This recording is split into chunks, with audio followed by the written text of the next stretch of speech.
चलो ठीक है, कोई बात नहीं, स्टार्ट करते हैं हम लोग गैल्वेनोमीटर को। ठीक है, टाइम वेस्ट किए बिना। और आप लोगों के जो भी गैल्वेनोमीटर के कॉन्सेप्ट है A to Z, वो सारे के सारे आज इस वीडियो में क्लियर होने वाले हैं। ठीक है, इसकी गारंटी वारंटी सब कुछ मैं देता हूँ। ठीक है, अभी कनेक्शन एकदम बढ़िया हो रहा है। चलो स्टार्ट करते हैं आज का क्लास।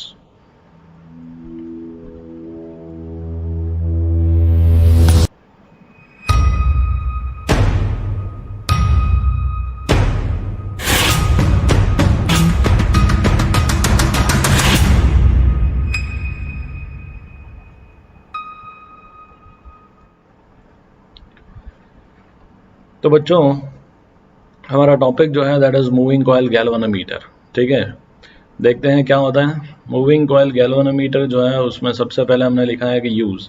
आप लोगों ने ऐसा जो है गैल्वेनोमीटर स्कूल वगैरह में देखा होगा, नहीं प्रैक्टिकल वगैरह हुआ होगा। तो लॉकडाउन में पता नहीं प्रैक्टिकल भी हुआ कि नहीं हुआ, पर तो भी नहीं देखा तो ऐसा होता है। ठीक है, ऐसा अपैरेटस हम लोग जो है यूज़ करते हैं जब प्रैक्टिकल करते हैं तब फिजिक्स में।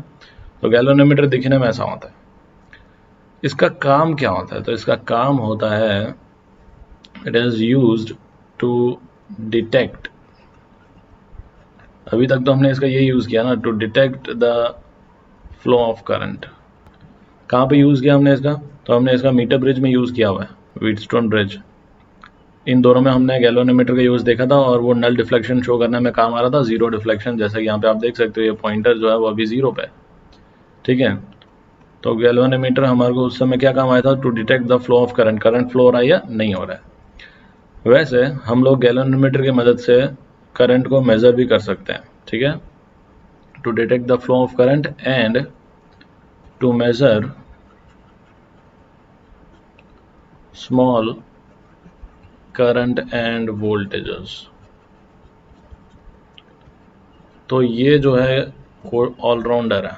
ठीक है, ये करंट को डिटेक्ट भी कर लेता है, थोड़ा बहुत करंट मेज़र भी कर लेता है, थोड़ा बहुत वोल्टेज भी मेज़र कर लेता है, सब कर लेता है। ठीक है, तो बी लाइक गैल्वेनोमीटर। प्रिंसिपल क्या है? तो प्रिंसिपल ऑलरेडी हम लोग पढ़ चुके हैं। कहाँ पढ़ चुके हैं? तो हमने पढ़ा था कि torque on a rectangular current carrying coil when placed in magnetic field, और वो टॉर्क का फॉर्मूला आया था हमारा बीना, BINA साइन थीटा। इतना टॉर्क था। तो बस वही प्रिंसिपल है, तो मैं प्रिंसिपल यहाँ पे लिख देता हूँ। प्रिंसिपल है कि when a current carrying rectangular coil is placed in a uniform magnetic field, it experiences a torque. It experiences a torque. और बट वैसे टॉर्क एक्सपीरियंस होगा तो क्या होगा? कॉइल रोटेट करेगी and hence the coil rotates. इस principal पे जो है ये गैल्वेनोमीटर काम करता है कि हम एक रेक्टेंगुलर कॉइल है जो करंट कैरी कर रही है, उसको हम मैग्नेटिक फील्ड में रखेंगे और उसके ऊपर मैग्नेटिक फील्ड की वजह से टॉर्क लगेगा और वो घूमेगी तो उससे अटैच्ड होगा एक पॉइंटर, वो पॉइंटर घूमेगा और हमें डिफ्लेक्शन शो करेगा। तो ये हमारा बेसिक प्रिंसिपल है। ठीक है, तो हमने यूज़ देख लिया, प्रिंसिपल देख लिया। अब हम लोग देखते हैं कि कंस्ट्रक्शन और वर्किंग जो है वो किस तरीके से है, गैल्वेनोमीटर के अंदर क्या तामझाम है। ठीक है, तो देखो यहाँ पे जो आपको दिख रहा है कंस्ट्रक्शन एंड वर्किंग में, सबसे पहले तो ये है पॉजिटिव टर्मिनल या टर्मिनल 1 कह लो, जो गैल्वेनोमीटर में रेड कलर का आप लोगों को देखने को मिला था। ठीक है, ये आप देख सकते हो, ये रेड कलर का जो है यहाँ पे this is the positive terminal, और ये ब्लैक कलर का जो है नेगेटिव टर्मिनल है। ठीक है, तो हम लोग इसको लिखेंगे टर्मिनल 1 आएगा इसका नाम। ठीक है, और इसका नाम आएगा टर्मिनल 2। उसके बाद यहाँ पे जो आपको दिख रहा है, these are magnets, permanent magnets. ठीक है, नॉर्थ पोल साउथ पोल। उसके बाद आपको यहाँ पे ऊपर जो दिख रही है, दिस इज स्केल, जहाँ पे हम लोग रीडिंग लेते हैं। ये जो है this is pointer, black colour का। उसके बाद यहाँ पे अब दो चीज़ें बची हुई है, एक ये है दिस इज स्प्रिंग, इसको हम लोग कहते हैं कंट्रोल स्प्रिंग। एक कंट्रोल स्प्रिंग ऊपर है एक कंट्रोल स्प्रिंग नीचे है, ठीक है। और बीच में यहाँ पे दो चीजें हैं, एक ये पर्पल कलर का जो नजर आ रहा है दिस इज सिलेंडर, जिसके ऊपर हमने ऑरेंज कलर की कॉइल को वुंड किया है। तो ये सिलेंडर जो है वो होता है सॉफ्ट आयरन का।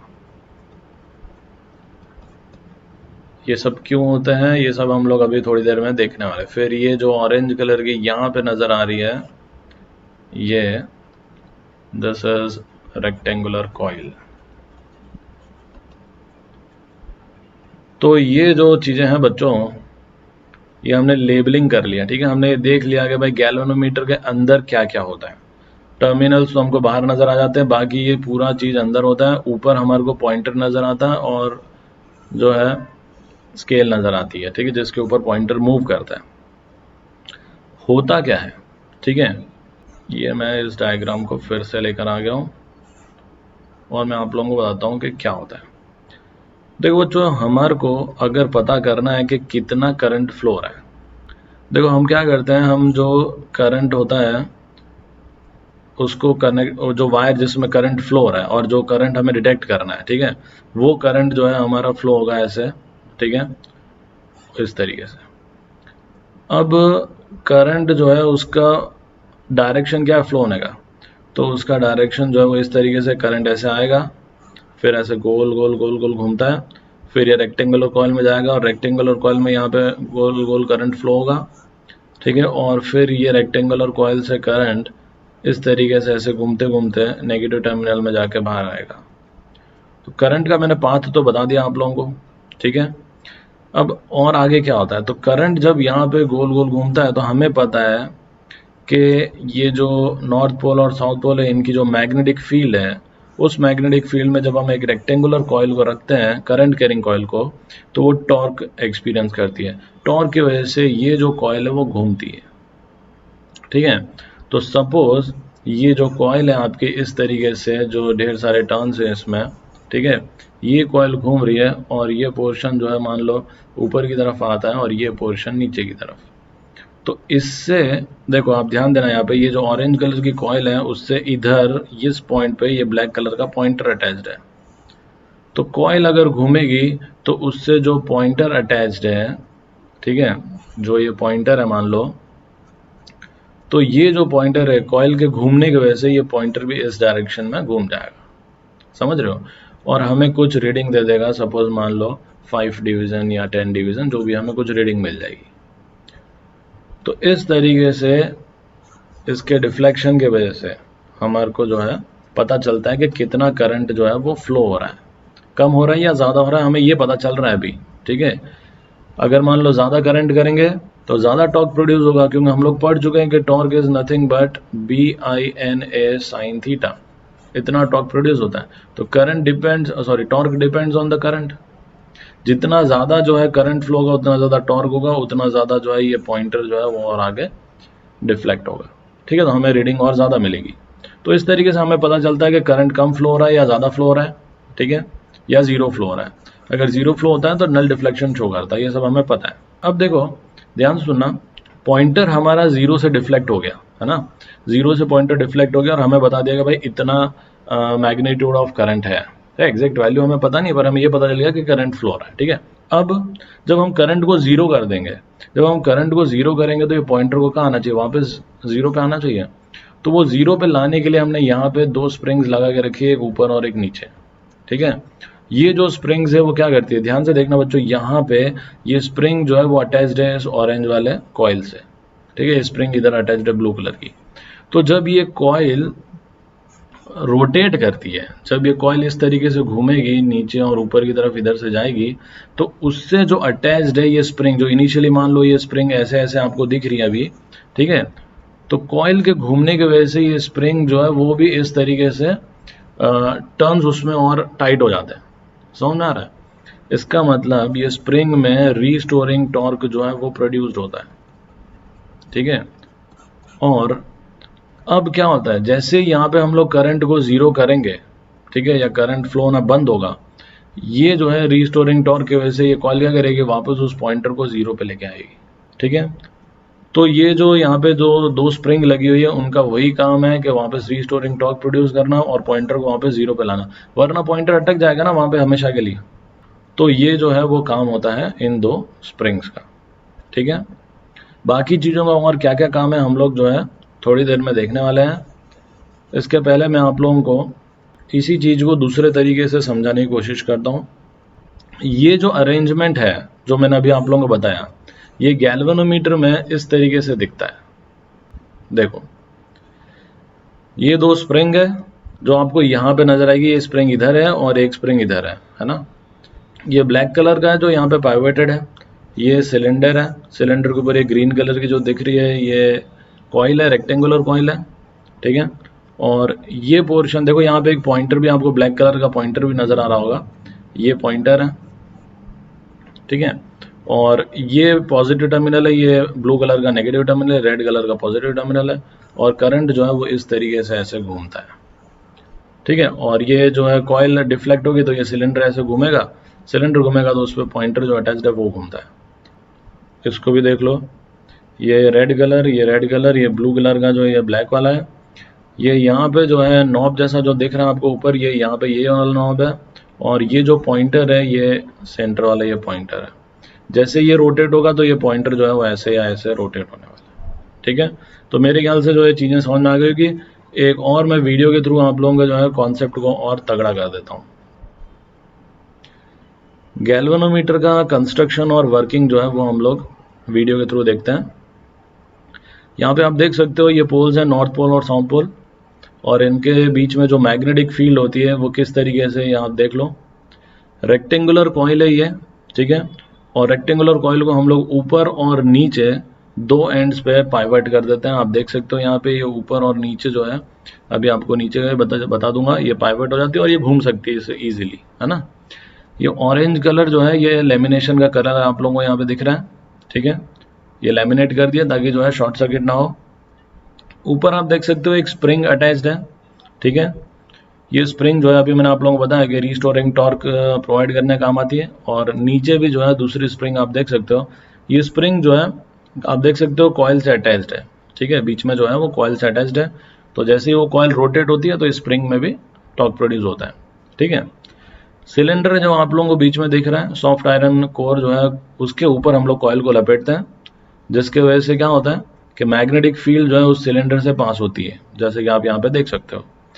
और अब कॉइल मैग्नेटिक फील्ड में है तो कॉइल पे टॉर्क प्रोड्यूस होगा, कॉइल रोटेट करेगी तो हम उससे एक पॉइंटर अटैच कर देते हैं।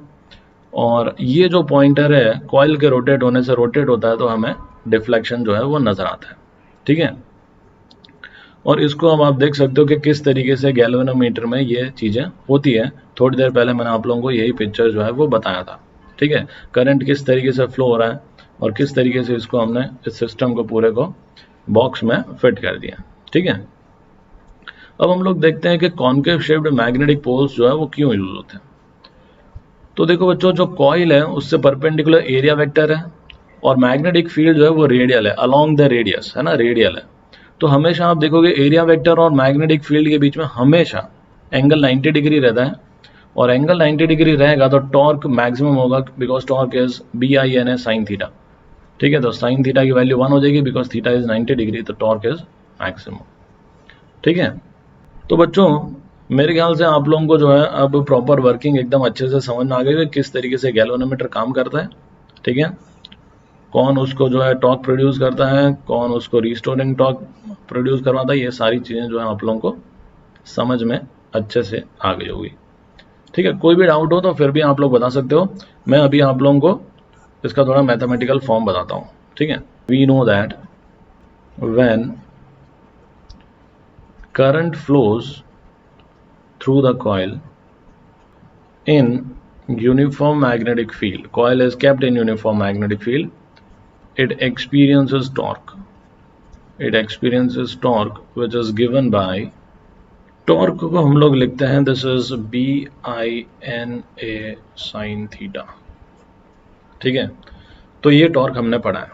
इस टॉर्क को हम लोग कहते हैं डिफ्लेक्टिंग टॉर्क। क्या कहते हैं? डिफ्लेक्टिंग टॉर्क, क्योंकि ये जो है वो पॉइंटर को डिफ्लेक्ट कर रहा है, अब हमें ये भी पता है कि पॉइंटर को वापस लाने का काम जो है वो स्प्रिंग्स का होता है जो रीस्टोरिंग टॉर्क प्रोड्यूस करते हैं, ठीक है। डिफ्लेक्टिंग टॉर्क को मैंने टॉर्क डी से डिनोट कर दिया और उसकी वैल्यू इतनी है, इसको हम नाम दे देते हैं इक्वेशन 1। अब बच्चों अगर मान लो कि ये टॉर्क जो है ये पॉइंटर पहले 0 पे था, टॉर्क की वजह से पॉइंटर यहाँ पे आ गया ना 10 पे। अब स्प्रिंग क्या करेगी, उसको वापस अगर करंट फ्लो होना बंद हो जाएगा तो स्प्रिंग क्या करेगी, वापस उसको 0 पे लेके जाएगी। तो इसका जो स्प्रिंग का टॉर्क है वो इस डिफ्लेक्टिंग टॉर्क के एग्जैक्ट बराबर होना चाहिए, तभी वो वापस 0 पे पहुंचेगा। अगर मान लो कम या ज्यादा होगा तो या तो 0 से इधर साइड चला जाएगा पॉइंटर, या 0 से पहले ही रुक जाएगा। तो हम चाहते हैं कि जितना डिफ्लेक्टिंग टॉर्क है हमारा रीस्टोरिंग टॉर्क भी उतना ही हो, ठीक है। तो रीस्टोरिंग टॉर्क कितना होता है, तो लिख लेते हैं उसको, लेट के बी द रीस्टोरिंग टॉर्क पर unit twist of the wire, ठीक है। देखो आप लोगों ने बच्चों कभी झूले में बैठे होगे, जैसे मान लो कि ये कोई ब्रांच है और यहाँ पे आपने एक झूला लगाया और ये बैठने के लिए आप गए और ये झूले पे आप बैठ गए है ना, इसको पकड़ के। अब नॉर्मली तो हम लोग कैसे हैं, झूले को ऐसे आगे और पीछे इस तरीके से घुमाते हैं, पर मान लो कि आप जो है झूले को इस तरीके से घुमा रहे हो, ठीक है, ऐसे।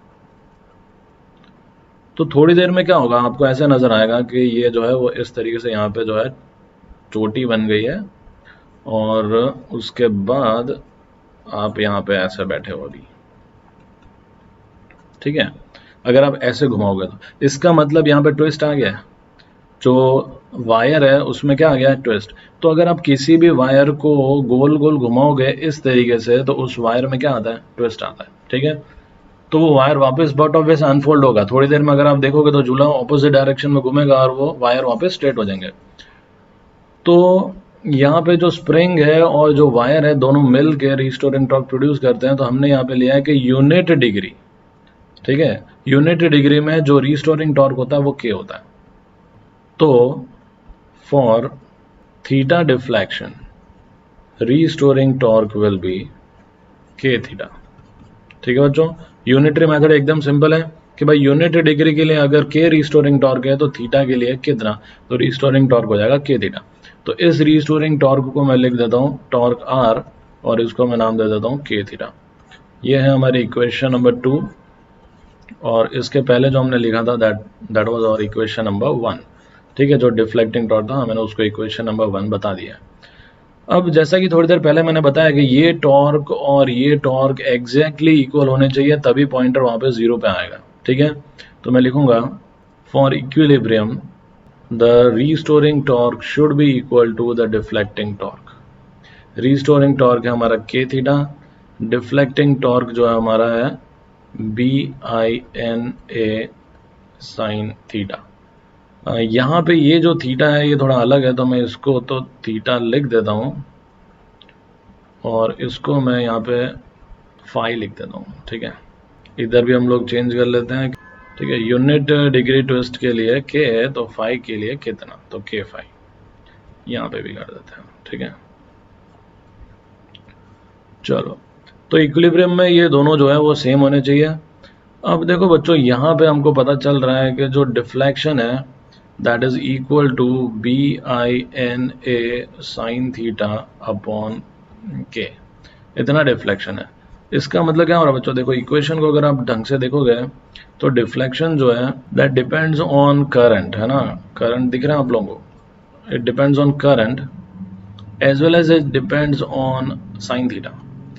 देखो मैग्नेटिक पोल्स हमने लगा दिया, मान लो उसकी मैग्नेटिक फील्ड जो है पोल फिक्स कर दिया, मतलब मैग्नेटिक फील्ड फिक्स है, ठीक है।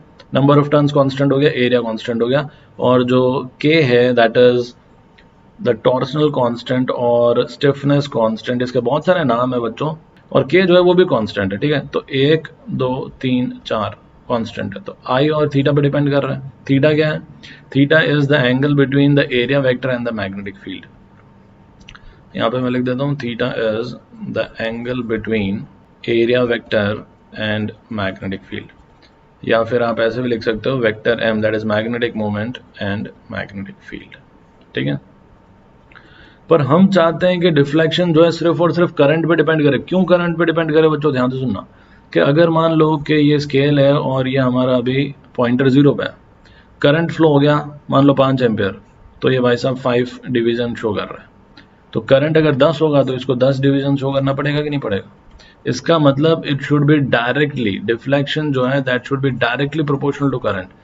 ठीक है, और कोई चीज फैक्टर बीच में आनी नहीं चाहिए, तभी जो है हम लोग बोलेंगे कि जो है लीनियर रिलेशन है इन दोनों के बीच में, कि भाई जितना करंट उतना ज्यादा डिफ्लेक्शन है ना। गैल्वेनोमीटर अच्छा है, बढ़िया है। तो बढ़िया गैल्वेनोमीटर बनाने के लिए बच्चों हमको साइन थीटा जो है उसको कांस्टेंट करना पड़ेगा। ठीक है, साइन थीटा कांस्टेंट मतलब थीटा कांस्टेंट होना चाहिए। और अभी मैंने आप लोगों को बताया कि थीटा जो है it is the angle between vector A and vector B, है कि नहीं। आप देख सकते हो कि थीटा जो है वो ए और बी के बीच का एंगल है।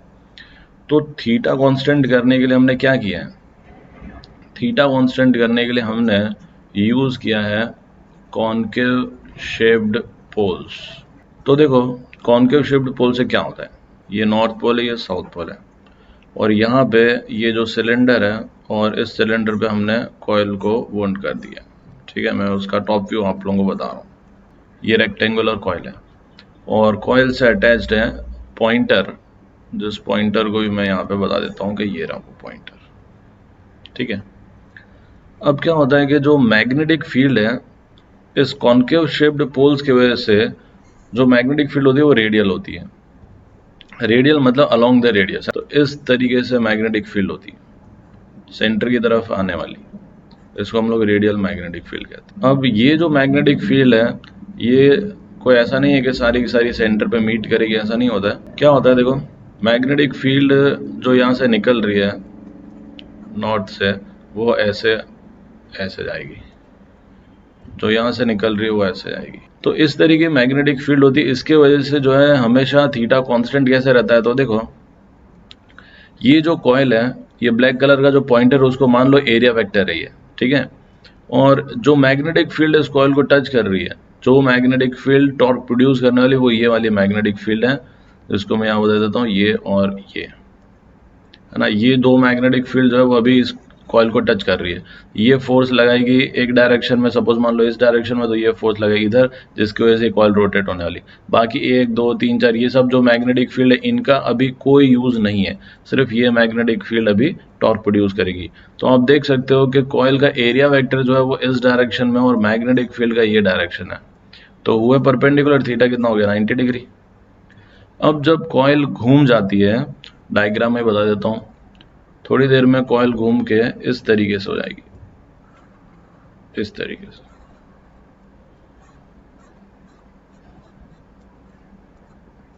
ये कॉइल रोटेट कर चुकी है हमारी थोड़ी सी। ठीक है, अब जो मैग्नेटिक फील्ड टॉर्क प्रोड्यूस करेगी वो ये वाली है और ये वाली।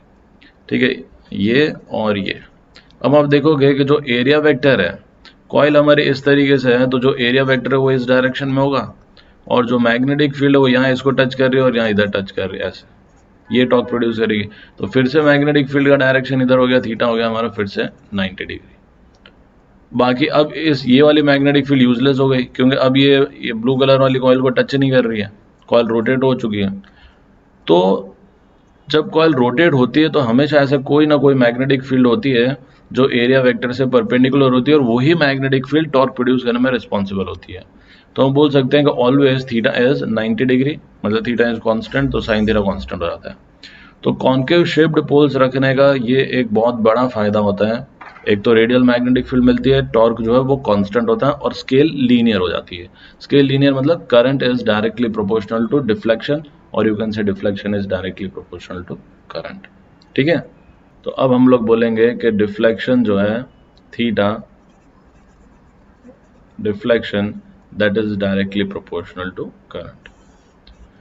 तो ये सब चीजें गैल्वेनोमीटर में होता है अंदर, और हमें जो है करंट फ्लो होने पे डिफ्लेक्शन इंडिकेट हो जाता है, करंट बढ़ता है, डिफ्लेक्शन बढ़ जाता है।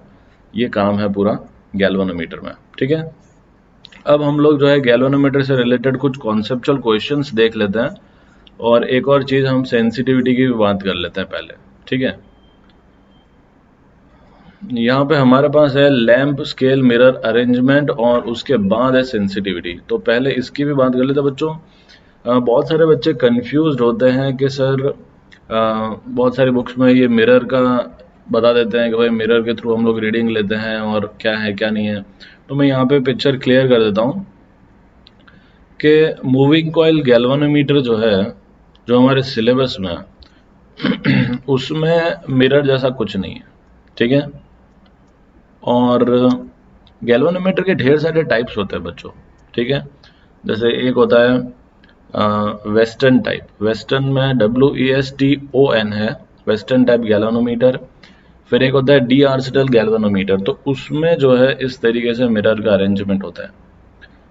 ज़्यादा कुछ डिफरेंस नहीं है, ठीक है। पर कभी कभी क्या होता है, कुछ बुक में ये गिवन होता है, कुछ बुक में वो गिवन होता है, तो बच्चे कंफ्यूज हो जाते हैं। हम लोग प्रैक्टिकल्स वगैरह में पॉइंटर वाला ही करते हैं ना, तो हम लोग को पॉइंटर वाला ही स्टडी करना है, ठीक है। ये वाला पॉइंटर वाला, कि भाई पॉइंटर के थ्रू हमें रीडिंग पता चलती है, ठीक है। और ये जो है मिरर से जो रीडिंग लेते हैं, वो उसमें क्या होता है मैं आप लोगों को बता देता हूँ।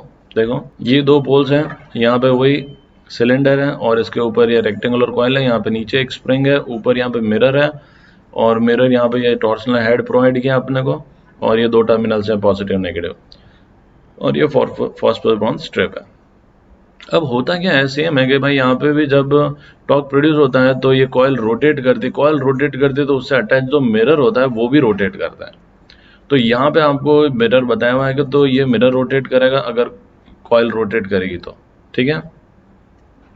ये जो हमारी कॉइल है ये अगर रोटेट करती है, मिरर रोटेट करेगा। अब यहाँ पे हमने एक लैंप लगा के रखा है, ठीक है, और लैंप जो है वो रेस डाल रहा है मिरर पे, और यहाँ से रिफ्लेक्ट होकर वापस इस स्पॉट पे आता है। तो इनिशियली अरेंजमेंट ऐसा होता है कि जब लैंप की लाइट मिरर पे होती है तो वो जो स्पॉट होता है वो जीरो पे होता है। जैसे टॉर्क प्रोड्यूस करता है, मिरर रोटेट होता है, स्पॉट चेंज हो जाता है। और ये ध्यान रखना कि मिरर अगर रोटेट हो रहा है बाय एन एंगल थीटा, तो रिफ्लेक्टेड रे जो है वो टर्न होती है बाय एन एंगल 2 थीटा। ये रे ऑप्टिक्स में आप लोगों ने पढ़ा होगा, नहीं पढ़ा होगा तो पढ़ लोगे, ठीक है। जब मिरर रोटेट होता है बाय एन एंगल थीटा, तो रिफ्लेक्टेड रे मूव करती है या टर्न होती है बाय एन एंगल 2 थीटा। तो हम कितना डिस्टेंस ये मूव कर रही है ये हम लोग निकाल सकते हैं, ठीक है। स्केल के ऊपर रिफ्लेक्टेड रे कितना मूव कर रही है। तो देखो अगर मान लो इनिशियली, जैसे मान लो कि इनिशियली रे ऐसे जा रही है और मिरर से टकरा के वापस इधर ही आ रही थी, मान लो यही पॉइंट 0 ले लेते हैं हम लोग, ठीक है। तो अब मिरर रोटेट हो गया बाय एंगल थीटा, तो रिफ्लेक्टेड रे जो पहले इधर आ रही थी वापस, अब वो इधर जा रही है, तो दिस एंगल इज 2 थीटा। अगर मान लो कि ये डिस्टेंस जो है रेडियस है यहाँ से लेके यहाँ तक का, नॉर्मली ये 1 मीटर जितना डिस्टेंस होता है, ठीक है। तो ये जो स्पॉट है जितना मूव किया, पहले स्पॉट जो है वो इधर था, रिफ्लेक्टेड रे इधर आ रही थी, अब स्पॉट इधर चला गया है, तो ये जितना मूव किया है वो डिस्टेंस कितना हो जाएगा, तो this distance is radius into 2 theta. तो इस तरीके से रीडिंग जो है वो ली जाती है बच्चों, ठीक है, लैंप स्केल और मिरर अरेंजमेंट में, ठीक है। पर हमारे को ये सिलेबस में नहीं है, ठीक है, तो हमें ज़्यादा टेंशन लेने की ज़रूरत नहीं है। पर अगर आपको कभी पूछा जाता है कि लैंप स्केल मिरर अरेंजमेंट में क्या होता है, तो आपको नॉलेज होना चाहिए, जो मैंने अभी आप लोगों को बता दिया है, ठीक है। Next is current sensitivity. Galvanometer में करंट सेंसिटिविटी क्या होता है? देखो सेंसिटिव वर्ड है ना, हम लोग कब यूज़ करते हैं, जैसे कोई पर्टिकुलर इंसान की अगर मैं बात करूं, तो ये इंसान बहुत ज़्यादा सेंसिटिव है, मतलब उसको थोड़ा सा भी कुछ बोलते हैं तो रोने लगता है या फिर हर्ट हो जाता है, जो भी है ना। गैल्वेनोमीटर भी ऐसे होते हैं, कुछ बहुत ज़्यादा सेंसिटिव होते हैं। तो करंट सेंसिटिव का मतलब होता है कि हमने उसको थोड़ा सा करंट दिया और वैसा वो डिफ्लेक्ट बहुत ज़्यादा हो गया, वो ज़्यादा सेंसिटिव, ठीक है। तो current sensitivity is nothing but theta upon I, definition में लिखोगे deflection per unit current is called current sensitivity, ठीक है। तो कितना डिफ्लेक्शन हो रहा है, यूनिट करंट मतलब 1 माइक्रो एम्पियर ले सकते हो आप। तो 1 माइक्रो एम्पियर करंट अगर आप भेजते हो, जैसे मान लो मैं आपको बताता हूँ, जैसे हमारे पास 2 गैल्वेनोमीटर है, ठीक है, दोनों के पॉइंटर अभी 0 पे है, और आप दोनों को 1 माइक्रो एम्पियर करंट भेज रहे हो, तो पहला गैल्वेनोमीटर जो है 1 माइक्रो एम्पियर में जो डिवीजन शो करता है वो है 20, और दूसरा जो 1 माइक्रो एम्पियर में डिवीजन शो कर रहा है दैट इज से 10। तो क्योंकि इसने ज़्यादा डिफ्लेक्शन शो करा तो ये ज़्यादा सेंसिटिव है, sensitive to this 1 microampere current. जैसे ही थोड़ा सा करंट डिफ्लेक्शन हो गया, ठीक है, तो ध्यान रखना। तो current sensitivity is deflection per unit current. अब हम अभी ऑलरेडी पढ़ चुके हैं कि के theta is equal to BI/NA, ठीक है। साइन थीटा कांस्टेंट हो गया था, sine theta is 1 because theta is 90 degree, तो मैं इसको यहाँ पे लिख दूंगा। तो यहाँ से हमने देखा था कि theta is directly proportional to current, ठीक है। और दूसरा यहाँ पे जो कांस्टेंट है बच्चों K/BNA, इसको हम लोग गैल्वेनोमीटर कांस्टेंट कहते हैं, गैल्वेनोमीटर कांस्टेंट, ठीक है। तो खैर कभी आप लोगों को गैल्वेनोमीटर कांस्टेंट पूछ लिया तो आपको ये पता होना चाहिए। दूसरा करंट सेंसिटिविटी की वैल्यू हम लोग यहाँ से निकाल सकते हैं, दिस इज θ/I, और θ/I की वैल्यू मिल जाएगी दिस इज BNA/K, ठीक है। और K के बारे में मैं आप लोग बता चुका हूँ कि K क्या होता है। तो इट इज स्टिफनेस कांस्टेंट, या फिर आप टॉर्सनल कांस्टेंट कह सकते हो, या फिर कंट्रोलिंग कांस्टेंट भी कहा जाता है इसको, ठीक है। क्योंकि ये स्प्रिंग कांस्टेंट है, तो स्प्रिंग क्या कर रही है, स्प्रिंग कंट्रोल कर रही है, इसको कंट्रोल कर रही है पॉइंटर को, नहीं तो पॉइंटर बहुत आगे चला जाएगा, ठीक है। तो ये हो गया करंट सेंसिटिविटी। अब अगर हमें करंट सेंसिटिविटी बढ़ाना है, ठीक है, टू इंक्रीज करंट सेंसिटिविटी, हमें B को बढ़ा सकते हैं हम लोग, फिर हम लोग N को बढ़ा सकते हैं, फिर हम A को बढ़ा सकते हैं, और K को घटा सकते हैं। B को बढ़ाने के लिए हमें स्ट्रॉन्ग मैग्नेटिक पोल्स की ज़रूरत है, और उसमें भी हम लोग कॉन्केव यूज़ करते हैं, कॉन्केव यूज़ करते हैं जिसकी वजह से मैग्नेटिक फील्ड सेंटर की तरफ आ जाए। एक और रीज़न है मैग्नेटिक फील्ड बढ़ाने के लिए, हम लोग जो सिलेंडर यूज़ करते हैं वो भी है, ठीक है। वो सिलेंडर जो है सॉफ्ट आयरन का होता है, और सॉफ्ट आयरन जो होता है दैट इज फेरोमैग्नेटिक मटेरियल का होता है वो, ठीक है। तो उसका काम क्या होता है फेरोमैग्नेटिक मटेरियल का, कि वो मैग्नेटिक फील्ड को अपनी तरफ अट्रैक्ट करता है कि भाई तुम मेरे अंदर से जाओ, ठीक है। सॉफ्ट आयरन मतलब फेरोमैग्नेटिक मटेरियल की आदत होती है, प्रॉपर्टी होती है कि वो चाहता है कि पूरी पूरी मैग्नेटिक फील्ड उसके अंदर से जाए, मतलब वो मैग्नेटिक फील्ड को बहुत ज़्यादा स्ट्रॉन्ग करेगा, कॉन्सेंट्रेट करेगा सेंटर की तरफ, ठीक है। नंबर ऑफ टर्न्स हम लोग बढ़ा सकते हैं, n नंबर ऑफ टर्न्स है, पर नंबर ऑफ टर्न्स बढ़ाने से क्या होगा, जैसे मान लो कि पहले हमने इतने टर्न्स रखे थे ऐसे, ठीक है। अब टर्न्स बढ़ा दो, टर्न्स बढ़ा दोगे आप ढेर सारा ऐसा ऐसा ऐसा ऐसा करते जाओगे और बढ़ाते जाओ, तो ये क्या हो गया, मोटा हो गया कि नहीं हो गया, कॉइल बहुत बड़ी हो गई, ठीक है। तो ये जितना ज़्यादा मोटी होगी इस तरीके से कॉइल, उतना ज़्यादा एरिया लेगी, और हमारा गैल्वेनोमीटर फिर बड़ा बन जाएगा, ठीक है, बल्कि बन जाएगा। तो यहाँ पे हम चाहते हैं कि गैल्वेनोमीटर ऐसा हो कि हैंडी हो, ठीक है, हम एक जगह से दूसरी जगह उसको आराम से ले जा सकते हो। हम नंबर ऑफ टर्न्स भी एक लिमिट से ज़्यादा नहीं बढ़ा सकते हैं, ठीक है। पर हाँ, अगर हम नंबर ऑफ टर्न्स बढ़ाओगे तो करंट सेंसिटिविटी बढ़ जाएगी। फिर एरिया, तो वही वापस सेम रीज़न है कि एरिया ऑफ कॉइल बढ़ाओगे तो वापस जो है वो कॉम्पैक्ट साइज का नहीं रहेगा, बड़ा बन जाएगा। के कम करने के लिए हम लोग क्या करते हैं, हम लोग जो है फॉस्फोब्रॉन्ज वायर यूज़ करते हैं। फॉस्फोब्रॉन्ज वायर यूज़ करने का क्या फ़ायदा होता है, तो खैर मैं इसका रीज़न जो है आप लोगों को अभी कॉन्सेप्चुअल क्वेश्चन करा रहा हूँ, इसके जस्ट बाद उसमें आप लोगों को देने वाला हूँ, ठीक है। पर ये याद रखना कि अभी के लिए फॉस्फोब्रॉन्ज वायर होता है उसका टॉर्सनल कांस्टेंट बहुत कम होता है तो गैल्वेनोमीटर सेंसिटिव होता है, ठीक है। चलो आगे चलते हैं वोल्टेज सेंसिटिविटी। तो अब आप समझ गए होगे जैसे करंट सेंसिटिव होता है वैसे ही वोल्टेज सेंसिटिव होता है, ठीक है। It is deflection per unit voltage, voltage sensitivity is deflection per unit voltage। बच्चों देखो जो गैल्वेनोमीटर होता है हमें पता है कि जैसे मान लो ये 0 डिवीज़न है और यहाँ पे मैक्सिमम 30 डिवीजन्स होते हैं, तो गैल्वेनोमीटर पे एक करंट जैसे जिसको हम लोग IG कहते हैं, ठीक है। मैं आपको IG के बारे में जानकारी दूंगा थोड़ी देर में, पर मान लो ये वो करंट है जिसमें गैल्वेनोमीटर जो है फुल स्केल डिफ्लेक्शन शो करता है। तो अगर मैं इतना करंट पास करता हूँ तो 30 डिविजन्स होते हैं, ठीक है। और गैल्वेनोमीटर का रेजिस्टेंस है मान लो जी विच इज 100 ओम। तो वोल्टेज कितना, वोल्टेज हो गया आई जी इंटू जी। तो इतना वोल्टेज अगर हम गैल्वेनोमीटर को देते हैं तो गैल्वेनोमीटर 30 डिविजन इंडिकेट करता है, समझ रहे हो। तो कम वोल्टेज देंगे तो थोड़ा कम होगा, ठीक है। तो इस तरीके से तो वोल्टेज से कितना सेंसिटिव है कि नहीं गैल्वेनोमीटर, वो हम लोग बोलते हैं voltage sensitivity. It is deflection per unit voltage. तो voltage sensitivity is theta upon V. मैंने जैसा भी आप लोगों को बताया कि voltage is nothing but current into resistance. यहाँ पे गैल्वेनोमीटर के रेजिस्टेंस को मैं जी ले रहा हूँ, आप लोग आर भी लिखना चाहो तो लिख सकते हो। ये गैल्वेनोमीटर का रेजिस्टेंस है, मतलब जो कॉइल होती है, जो वायर होता है, उसका रेजिस्टेंस है, ठीक है। और थीटा अपॉन आई की वैल्यू अभी हम लोग लिख चुके हैं, this is B N A upon K. तो ये हो गया वोल्टेज सेंसिटिविटी। अब वोल्टेज सेंसिटिविटी में आपको अगर आपको बढ़ाना है तो यहाँ पे देखो बी बढ़ा सकते हो आप, ए बढ़ा सकते हो, के बढ़ा सकते हो, के कटा सकते हो, ठीक है। तो ये बढ़ाओ और ये कम करो। मैं लिख देता हूँ टू इंक्रीज वोल्टेज सेंसिटिविटी आप बी बढ़ा सकते हो, ए बढ़ा सकते हो और के घटा सकते हो। अब आप एन और जी को ज़्यादा टच नहीं कर सकते हो, मतलब जी को आप चाहो तो थोड़ा चेंज कर सकते हो पर ज़्यादा नहीं, ठीक है।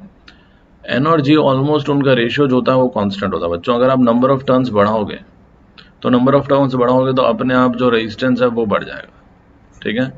This implies the ratio N by G is constant. तो जैसे हमने करंट सेंसिटिव में देखा कि नंबर ऑफ टर्न्स बढ़ाने से वो ज़्यादा सेंसिटिव होता है, तो वोल्टेज सेंसिटिव में ऐसा कुछ नहीं होता है। नंबर ऑफ टर्न्स बढ़ाने से उसका रेजिस्टेंस जो है बढ़ जाता है और रेशियो जो है वो कांस्टेंट रहता है, इसलिए हम लोग इसको छेड़ते नहीं है। टर्न्स बढ़ाए बिना, अगर आप टर्न्स को नहीं छेड़ना चाहते हो, आप रेजिस्टेंस कम करना चाहते हो, तो अगर आप ये सोचोगे कि रेजिस्टेंस कम करने के लिए मैं जो है मोटे वायर यूज़ कर लूँ, तो फिर वही हुआ बच्चों। देखो रेजिस्टेंस क्या होता है, रो एल बाई ए। तो आप resistance is rho L by A, resistance आप कम करना चाहते हो, यहाँ पे देखना रेजिस्टेंस कम होगा जी तभी ये बढ़ेगा। तो रेजिस्टेंस कम करने के लिए आप क्या करोगे, एरिया बढ़ाओगे, क्रॉस सेक्शनल एरिया वायर का।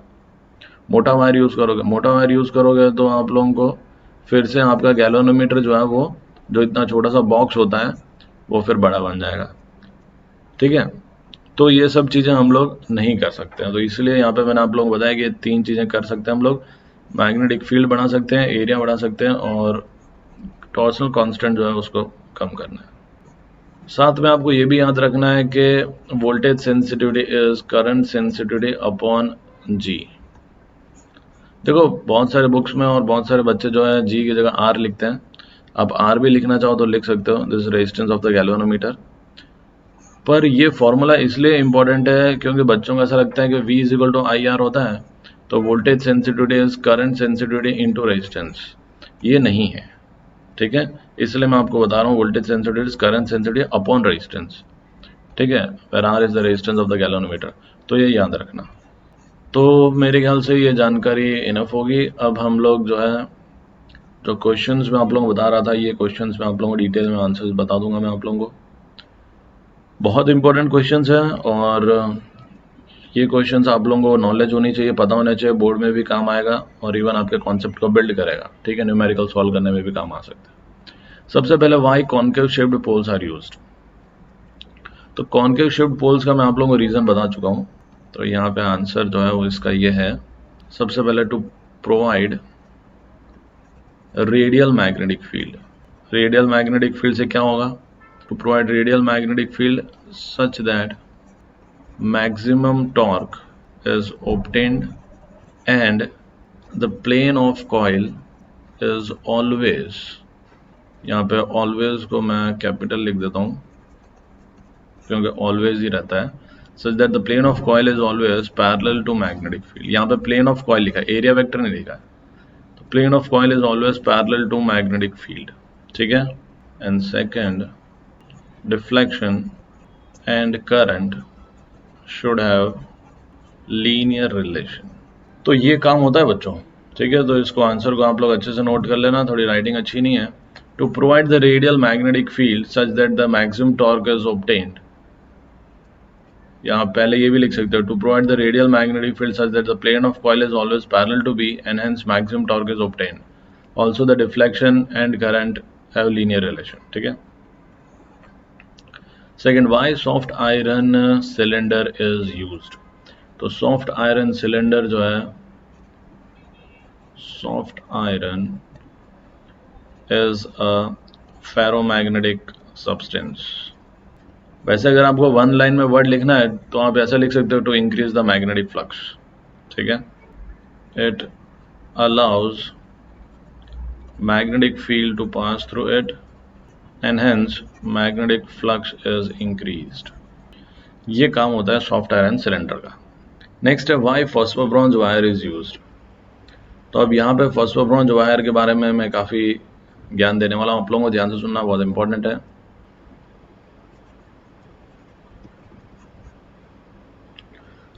तो सबसे पहला जो रीज़न है वो ये है कि फॉस्फर ब्रॉन्ज वायर का यंग्स मॉडुलस ऑफ इलास्टिसिटी बहुत ज़्यादा होता है. तो Young's modulus of elasticity is high. बच्चों Young's modulus of elasticity high होने से क्या होता है, वो ईजिली जो है स्ट्रेच नहीं होता. ठीक है.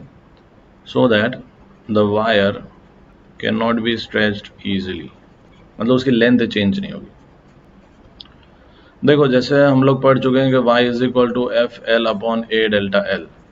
तो y ज़्यादा होगा तो डेल्टा एल क्या होगा, कम होगा ना. ठीक है.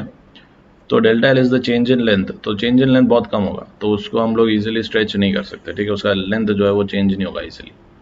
सेकेंड, फॉस्फर ब्रॉन्ज वायर क्यों यूज होता है, तो उसका सेकेंड रीज़न है कि modulus of rigidity is less. ठीक है. लेस मॉडुलस ऑफ रिजिडिटी का मतलब क्या है, उसका मतलब है कि वायर को हम लोग इजीली ट्विस्ट कर सकते हैं. तो modulus of elasticity is less so that the wire can be twisted easily.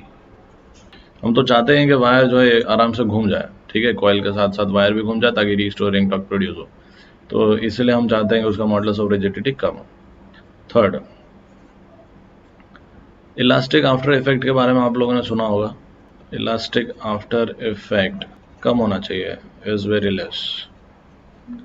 Elastic after effect का मतलब होता है कि कोई भी चीज में जब हम लोग उस पर जब फोर्स वगैरह हटाते हैं तो अपनी वापस ओरिजिनल पोजीशन में कितने टाइम में आती है.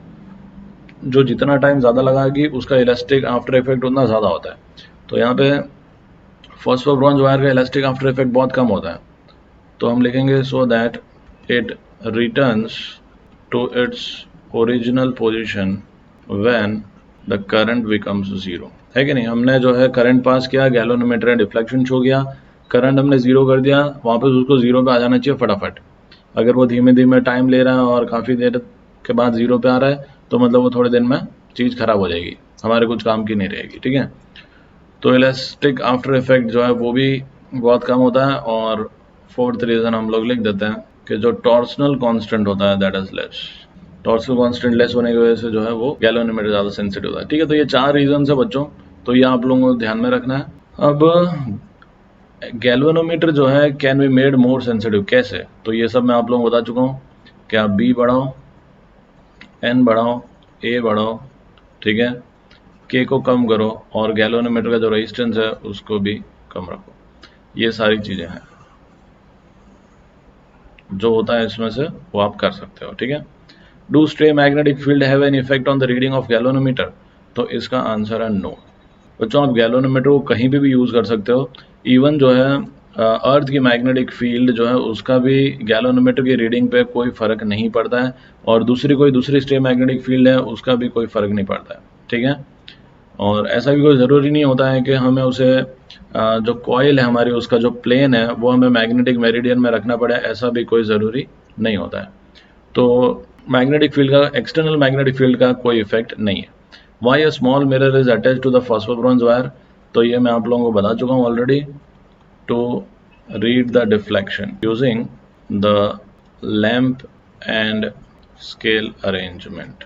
तो लैम्प स्केल की मदद से हम लोग और मिरर की मदद से हम लोग जो है डिफ्लेक्शन को रीड करते हैं, ठीक है। तो उसी के लिए हम लोग मिरर अटैच करते हैं। तो 6 कॉन्सेप्चुअल क्वेश्चन जो मैंने आप लोगों को बताया और आप लोगों को जो है ये अच्छे से समझ में आ गए होंगे। और गैल्वेनोमीटर है, मेरे हिसाब से कोई डाउट रहना नहीं चाहिए।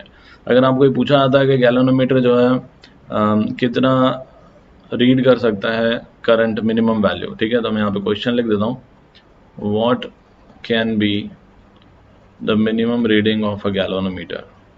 तो गैल्वेनोमीटर का जो मिनिमम रीडिंग होता है that is in terms of nanometre, ठीक है।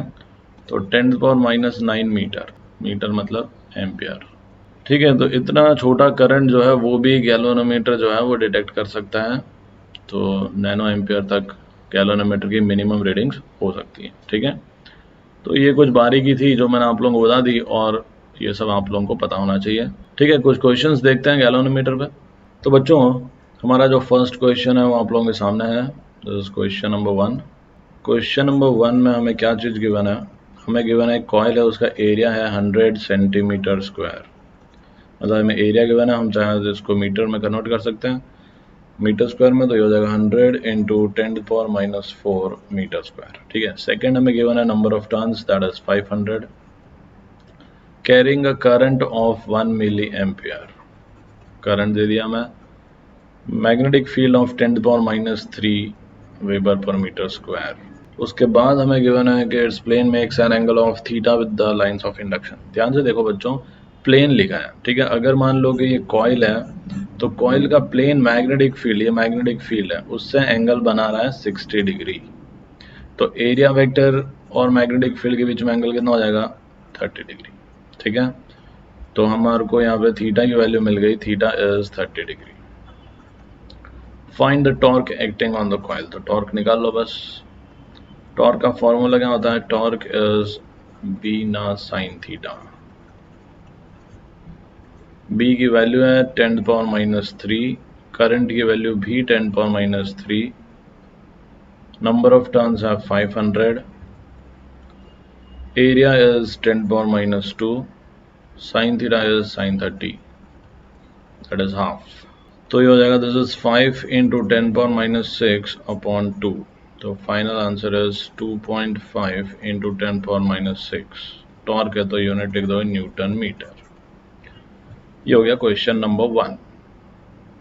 क्वेश्चन 2 क्या कहता है, क्वेश्चन 2 हमें कहता है कि the area is this much. Area हमें गिवन है दिस इज 16 सेंटीमीटर स्क्वायर। फिर से इसको हम लोग 16 इंटू 10⁻⁻4 मीटर स्क्वायर लिख देंगे। नंबर ऑफ टर्न्स हमें गिवन है 20, मैग्नेटिक फील्ड हमें गिवन है 0.2 tesla. Couple per unit twist is this, couple per unit twist मतलब टॉर्सनल कांस्टेंट हमें गिवन है 10⁻⁻6 newton metre per degree. Per degree में इतना टॉर्क लग रहा है 10⁻⁻6। Deflection is 45 degree, then they calculate the current.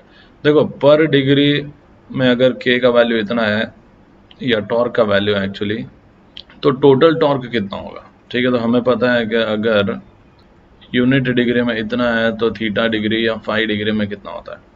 तो हम लिखेंगे the restoring torque is k into phi.